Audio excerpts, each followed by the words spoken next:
Hello, કેમ છો? સ્વાગત છે તમારું મારા ચેનલ પર. આજે હું ઈદડા બનાવવાની છું. આ ઇન્સ્ટન્ટ છે એટલે 20-25 મિનિટમાં તૈયાર થઈ જાય છે.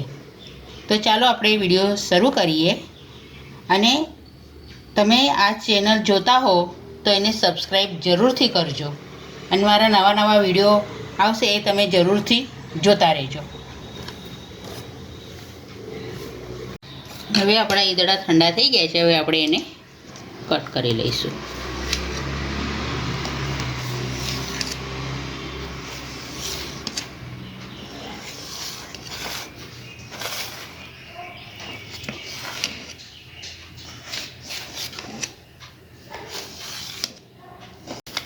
મેં ઈદડાનો તૈયાર લોટ લીધો છે. એ હવે આપણે પહેલાં પલાળી લઈશું. આ લગભગ 250 ગ્રામ જેટલો છે. હવે 250 ગ્રામ માટે આપણે 2 કપ એમાં પાણી નાખીશું.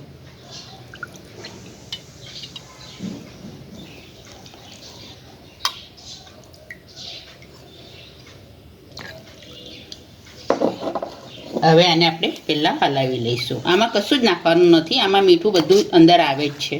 ખાલી પલાળીને એને 15 મિનિટ માટે આપણને મૂકી રાખવાનો છે. હવે આમાં 2 ચમચી જેટલું આપણે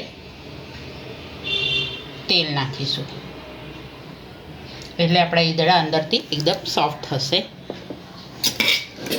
અને 1 ચમચી જેટલું આદુ મરચાંની પેસ્ટ નાખીશું. હવે આપણે હલાવી દઈશું.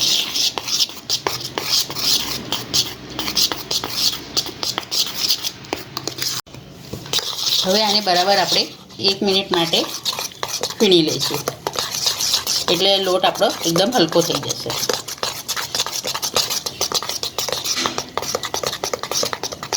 અને આને 15 મિનિટ માટે આપણે રેસ્ટ આપી દઈશું.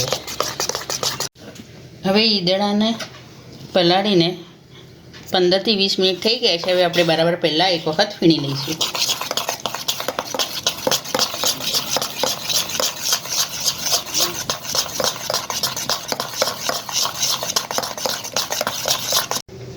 મેં કઢાઈમાં પાણી મૂકી દીધું હતું. પાણી આપણું ગરમ થઈ ગયું છે.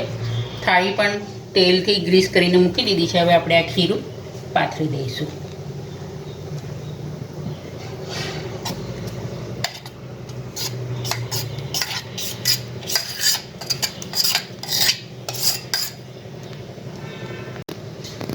હવે ઉપરથી આપણે મરી પાવડર સ્પ્રિંકલ કરી દઈશું. અને લગભગ 20 થી 25 મિનિટ આને બફાવા દઈશું. હવે આપણા ઈદડા તૈયાર થઈ ગયા છે કે નહીં આપણે જોઈ લઈએ. અંદર છરી નાખીને જોઈ લઉં છું. એકદમ ક્લીન નીકળી છે એટલે આપણા ઈદડા તૈયાર છે. હવે આપણે આને ગેસ બંધ કરીને નીચે ઉતારી લઈશું. હવે આપણા ઈદડા ઠંડા થઈ ગયા છે. હવે આપણે એને કટ કરી લઈશું.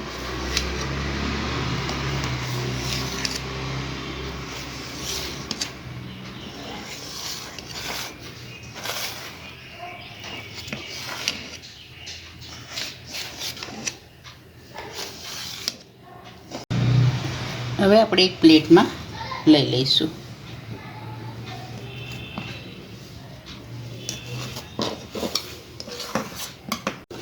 તૈયાર છે આપણા ઇન્સ્ટન્ટ ઈદડા.